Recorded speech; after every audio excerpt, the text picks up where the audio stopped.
Assalamu alaikum maliden cɛman ni musoman ani ɲankuma an tɛ sɛgɛn an tɛ ɲinɛ an bɛ foli belebeleba d'aw ma a mun m'an filɛ su ani tile kɛwale people magazine sanfɛ a balimakɛ n'aw denkɛ don Musa Jabate ne ye kunnafonidila ye kɛwale people magazine sanfɛ bi an n'an kɔrɔkɛ n'an balimakɛ bɛ ɲɔgɔn bolo n'o ye Abdul Ɲang ni ɲankuma ni ɲankuma yan ka wele jaabi a diyara n ye alhamdulillah an bɛna sigikafɔ dɔɔni kɛ Maliko kan ka da la Maliko n'o fɔra o y'an bɛɛ kungo ye Maliko o y'an bɛɛ kungo ye kungo don ne kungo don wa minnu bɛ k'an filɛ olu fana kungo don an bɛna dɔɔni fɔ wulikajɔ ni fɔɲɔgɔnkɔ mun bɛ foroba cakɛda na n'an b'a fɔ o ma gouvernement ka cakɛdaw caman bɛ yen nɔ sisan nɔ grève ni fɛnw caman bɛ yen nɔ donc e yɛrɛ Abdul Ɲang k'i bɛ se ka mun de sɔrɔ k'a fɔ an ye grève de fait que grève caman bɛ yen nɔ ani fɔɲɔgɔnkɔ caman bɛ yen nɔ ni waati in na n b'i yɛrɛ fɔ kosɛbɛ n bɛ kɛwale people baarakɛla bɛɛ fɔ u ka abonnés bɛɛ fɔ c'est vrai que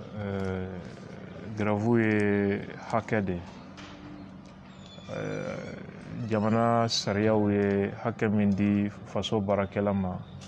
pour que a k'a ka hakɛw ɲini n'o ye condition de vie u yɛrɛ ka sarako ni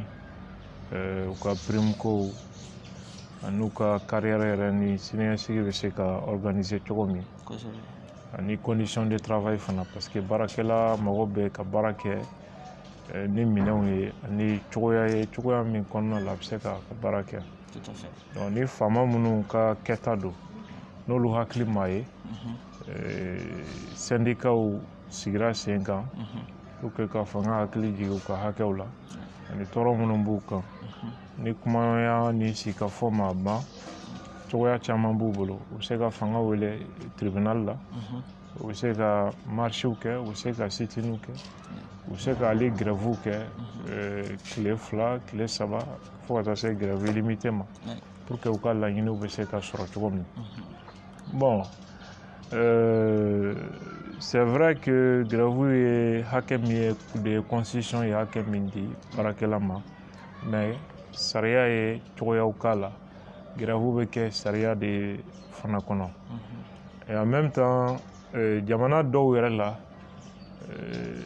baarakɛyɔrɔ dɔw bɛ yen a dagalen tɛ olu ka grève kɛ ka da a cogoyaw kan jamana ka ɲɛnamaya gulonnen bɛ kalan de la n'aw ye tile 2 kɛ grève la ekɔliden b'o perdu a ka dɔnni de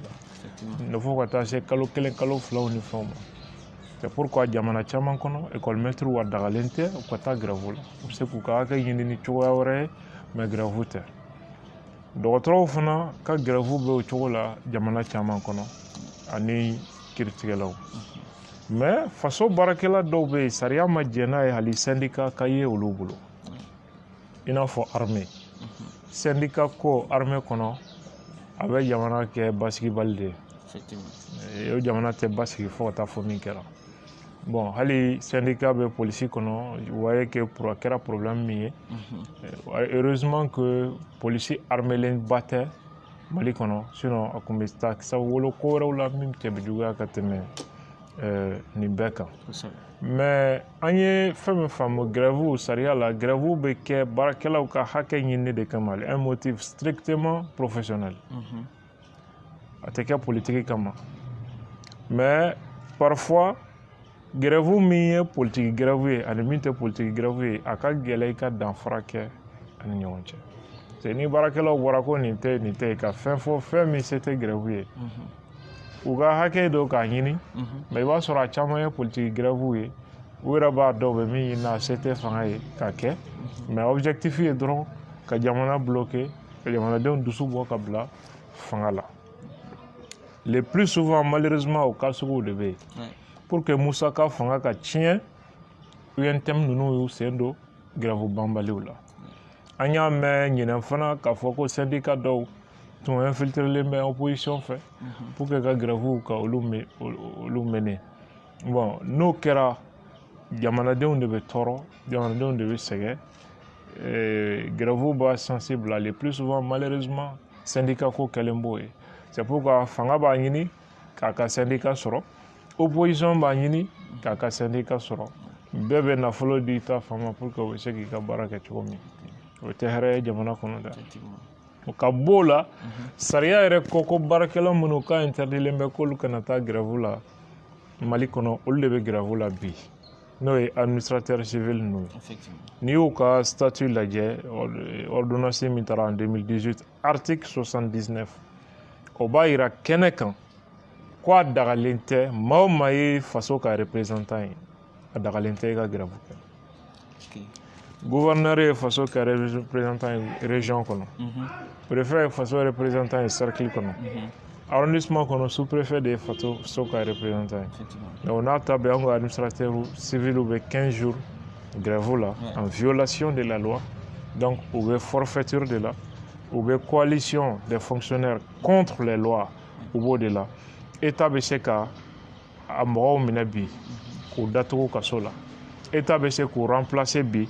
ni polisi ye walima gendarme walima ni militaire ye sariya bɛɛ bɛ état yamaruya bi ka ni option ka dégager. Ok, i ka kuma latigɛ tɛ o tɛmɛnen kɔfɛ syndicat administrateur civil mɔgɔw yɛrɛ ka syndicat ka kuma lasela u ka kuma fɔla gouvernement ka ma se k'olu ka laɲini caman sabati gouvernement ye ko caman layiru taw ye u ma se k'a bɔ a sira fɛ o de bɛ ka to u bɛ ka wuli ka jɔ caman kɛ olu pour que u ka laɲini bɛ se ka sabati e bɛ se ka mun de sɔrɔ k'a fɔ o yɔrɔ la. Ni gouvernement ye fɛn caman layidu ta a ma kɛ je crois que ɲini cogo b'o la sariya ye kɛlɛ cogo min daga ye i b'o kɛlɛ kɛ mais du moment que sariya ko grève reconnu tɛ aw maa o maa bɛ aw cɛ la n'olu ye faso ka représentant ye gouverneur préfet sous-préfet sariya ma reconnu olu kɔni olu ka grève kɛ maintenant aw bɛ se k'aw ka hakɛ ɲini tribunal la aw bɛ se k'aw ka hakɛ ɲini ni marché aw bɛ se k'aw ka hakɛ ɲini ni sit-in sariya m'o interdit mais sariya ye fɛn min interdit formellement aw kan aw b'o baara de la k'aw bɛ hakɛ ɲini na ka sariya sɔsɔ ka tila k'a ɲini ko sariya ka e latanga so u bɛ k'a ɲini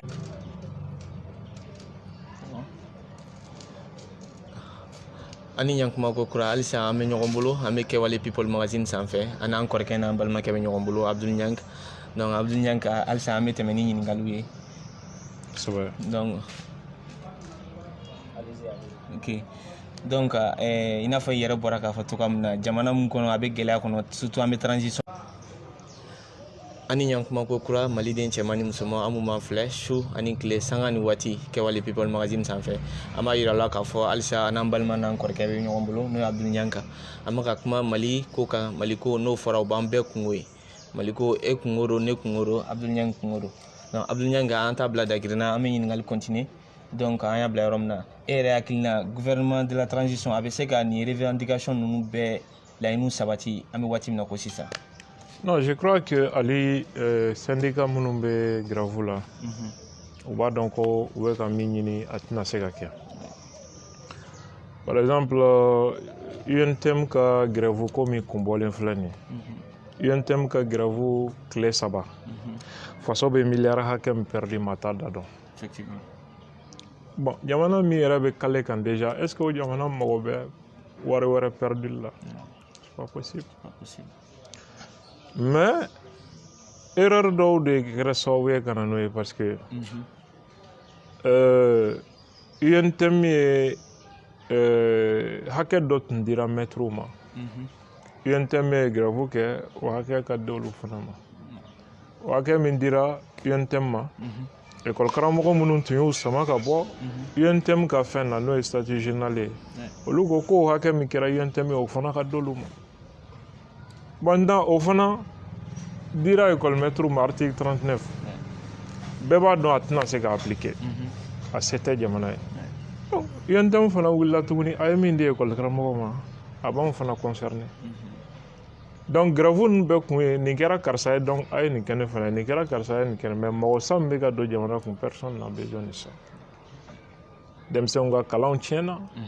jamana ɲagamina k'a kɛ politiki ko ni fɛnw ye k'a kɛ argument ye k'a di politiciens ma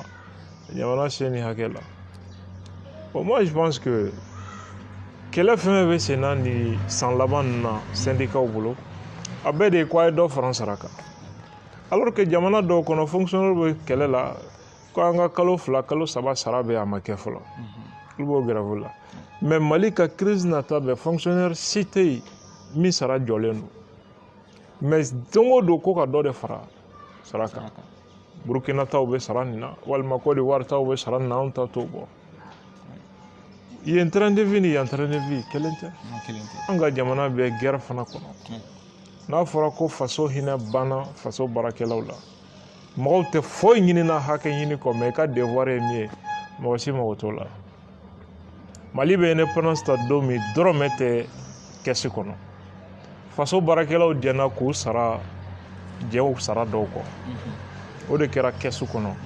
o de labaarala ɲɛmɔgɔ ɲumanw fana fɛ ka usine dilan ka école kɛ an sago ye ka na ni armée nationale ni police nationale ni gendarmerie nationale ni fɛn ninnu bɛɛ ka sigi sen kan ka di jamana ma yɛrɛ di faso ma o esprit de tɛ yen donc hali grèvekɛla minnu baarakɛla minnu bɛ grève la olu yɛrɛ b'a dɔn k'u bɛ ka fɛn min ɲini ko a se tɛ jamana ye o tɛmɛnen kɔfɛ yala e yɛrɛ bolo grève mun bɛ sen na a tɛna kɛ sababu ye ka gouvernement de transition ka baaraw fɛkɛya u bolo ou k'u ka baaraw sen suma u bolo dɔɔnin bon ne kɔni bolo grève ninnu caman laɲini de ye k'u déstabiliser transition déstabiliser u ka baara kɔnɔ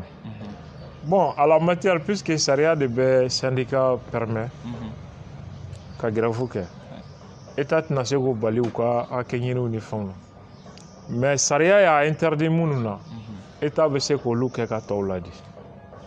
o se bɛ état fana ye maintenant min ye syndicat tɔ ninnu ye état tɛna se ka syndicat kɛlɛ l'état n'a pas cette force mais n'i y'a mɛn syndicat mɔgɔw de don ɲɛmɔgɔw tɛ wa olu ɲɛmɔgɔw kɔni dɔnnen don état bɛ se ka ko k'olu la fɛɛrɛ b'olu la n tɛ jamana to yan ka basigi n b'a ɲagami tiɲɛ na an tɛ se ka fɛn kɛ syndicat la mais intelligence kan ka sɔrɔ état la ka fɛɛrɛ sɔrɔ syndicaliste dɔw la et ça c'est pas impossible je crois que cela n'est même pas difficile sinon ni jamana tora tan mɔgɔw bolo u k'a kɛ min ye min diya wagati min i bɛ wuli i b'o kɛ ni sariya tɔgɔ ye ka jamana sigi a sen sabara kɔnɔ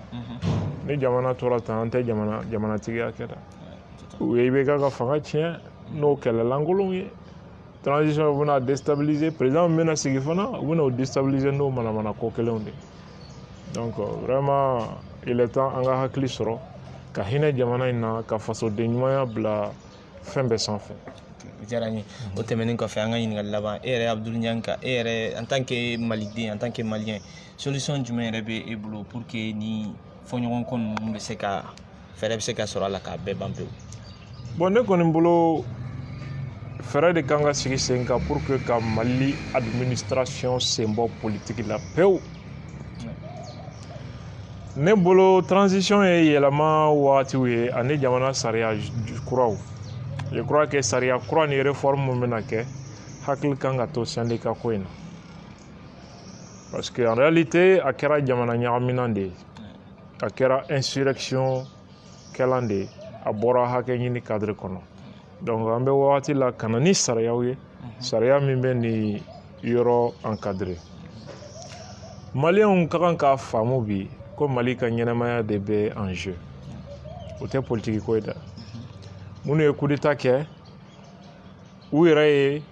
nkalon caman de kɛ ka fanga ben ka n'u sigi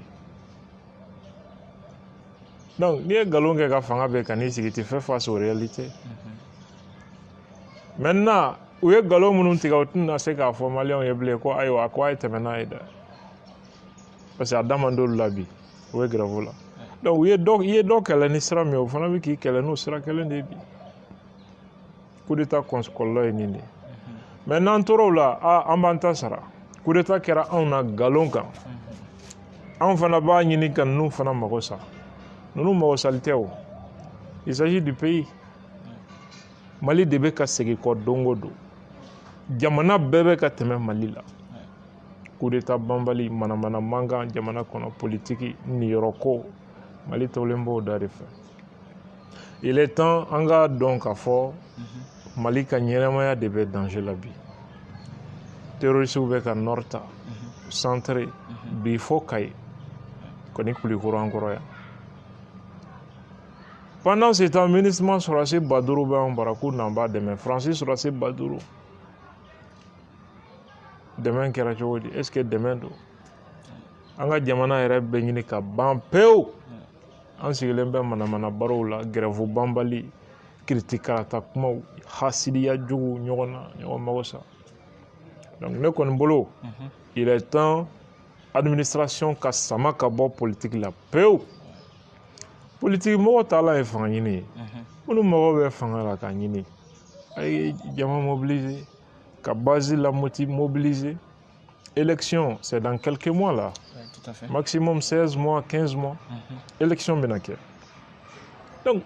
bɛɛ ka taa n'i ka programme ye, i ka fanga ɲini. K'a sɔrɔ mais an b'a ɲini ka transition détruit. Dɔw yɛrɛ ŋaniya ye fɔɲɔgɔnkɔ ka don sɔrɔsiw ni ɲɔgɔn cɛ. Olu ka dɔ dɛmɛ, olu ka se ka coup d'état wɛrɛ kɛ. Ka na comme ça, olu bɛ élection namara cogo fɛrɛ tigɛ, olu ka se ka kɛ président ye. Nin bɛɛ calcul bɛ sen na.